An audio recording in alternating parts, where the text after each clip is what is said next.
The two major rules that you need to always keep in mind before clicking a selfie are checking your surroundings and remembering that reflective surfaces reflect, not absorb your reflection. Many selfie takers seem to forget that mirrors reflect what's in front of them, therefore revealing everything present in the room. And these selfie takers are the ones who make their way to posting the worst selfies of the year. So pay attention to your surroundings or be happy with that big fat F in selfie taking. According to Kim Kardashian too, who could drop everything and take the most impressively perfect smile, solo or with a fan, your surroundings play a very important role in getting the selfies correct. If you want to show off a great new outfit or a fabulous figure after a diet, you will need to stand in front of a full-length mirror to capture your body from head to toe. In this instance, your face is no longer the focus of the photo.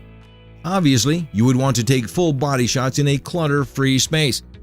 The photo must focus completely on your figure, not on random objects in the background. Although, you can appear more slender by slightly cocking your hip to the same side you're holding your camera in. Your opposite shoulder should come forward a bit and your free arm either dangling to your side or resting on your hip. But there's no room for a cluttered surrounding. It will only raise questions on your hygiene standards. You definitely don't want to be questioned by your friends and strangers about your sense of cleanliness.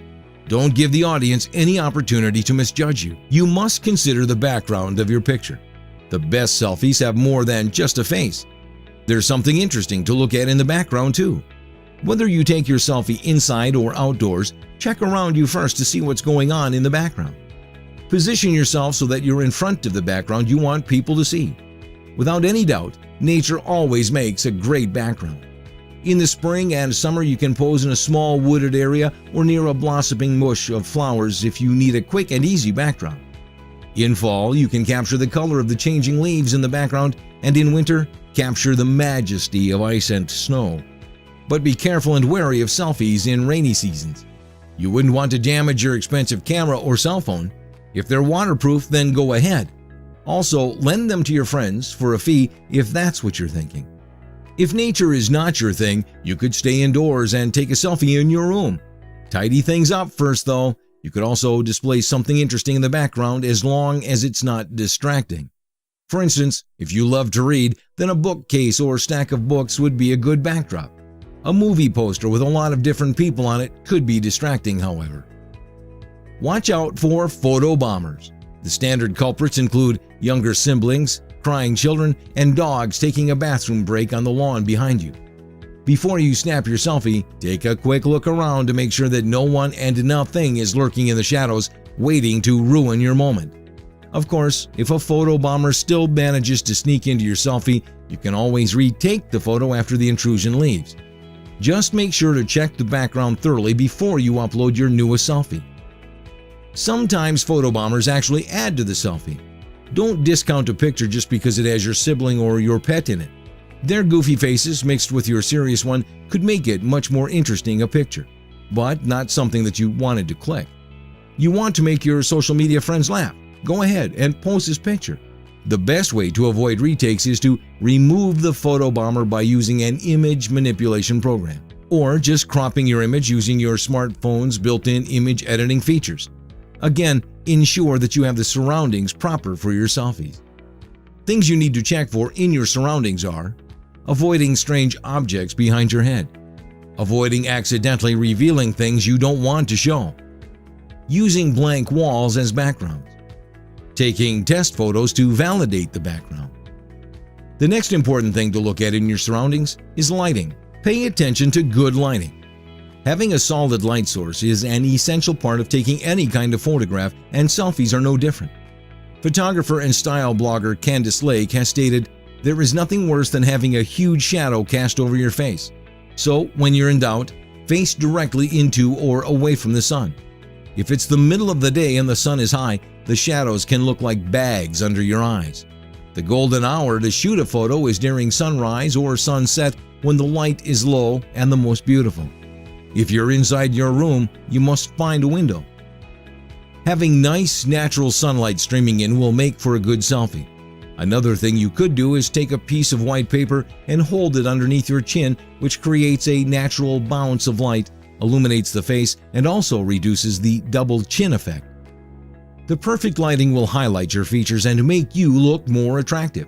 Stand next to an open window or go outside in the sun. As you take a selfie, hold your phone in position and check the lighting. Now tilt the phone by 90 degrees and check the lighting. Continue to do this until you find that perfect lighting. The best time for taking a selfie is the hour before the sun sets and the one after the sun rises. Because these two are the only hours of the day when the sun is the kindest to your face, these are really the magic hours for selfie lovers. If you try to take a selfie in a dimly lit room or one with harsh fluorescent lighting, it won't turn out the way you want it to. Natural light is the most flattering kind, so try to take your selfie near a window or outdoors. Keep these factors in mind when you shoot. Keep the sun or other light source in front of you a bit above eye level for the most flattering shot.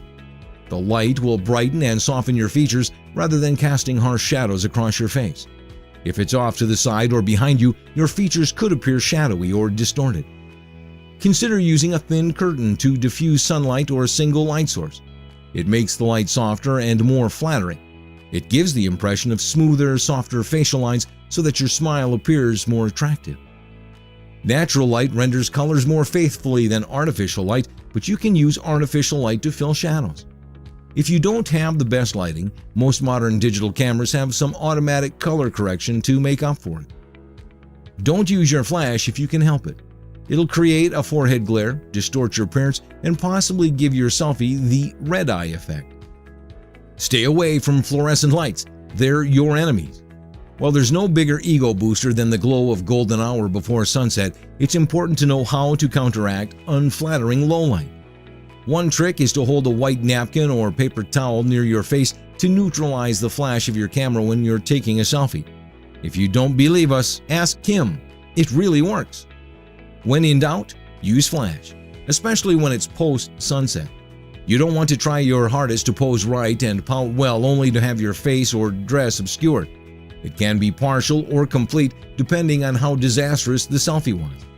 When you're looking for a quick selfie, don't think twice and take one where your features are clearly highlighted. If you look better from a certain angle, use that angle well. Don't take creepy, dark pictures. It's not a silhouette, it's a selfie where the focus is on you. Make sure the focus remains on you and not the next boy or girl. Always remain in the center of the picture when you're taking your selfie and make sure the flash is on so the subject is clearly visible. This is a mistake many people make, especially when taking selfies in a hurry and not realizing the dim or dark surroundings, especially when in an indoor place like a pub or restaurant. Be confident, look bright. Keeping your selfie location fresh will totally up your selfie game because variety is the spice of life. Time and again, we've been saying this to you that monotony and repetition will kill the charm and interest of your selfies. So do not post selfies in the same places repeatedly or environments that are fatal to your brand. Your surroundings can also be used as an excuse to take and post a selfie. For example, hiking the Hollywood sign and using the environment as an excuse to capture his totally iconic look. If you completely own your environment, you'll never take the same selfie twice and keep your fans wondering if you have no other place to visit or that's what you can afford. A few things that may look interesting to you and you might be tempted to keep them in the surrounding might actually be a cause of distraction. The focal point of your selfie must be you. You must be the only subject that draws attention of your audience. It's your portrait after all, so chuck all those items that could divert attention from you. The background must be beautiful but not distracting. One such example of a distracting background is a movie screen, a poster, a billboard, another selfie seeker, or your pet. You can have the glow of a sunset on the beach or sparkle from amidst lush greenery on a mountaintop with a great view in the background. All of these help in getting you the best possible selfies with maximum impact. The trick here is in changing your look to suit the location. For example, you in beachwear when you're near or on the beach. Automatically the vibe changes and it seems very convincing and suitable when you're in the selfie mode.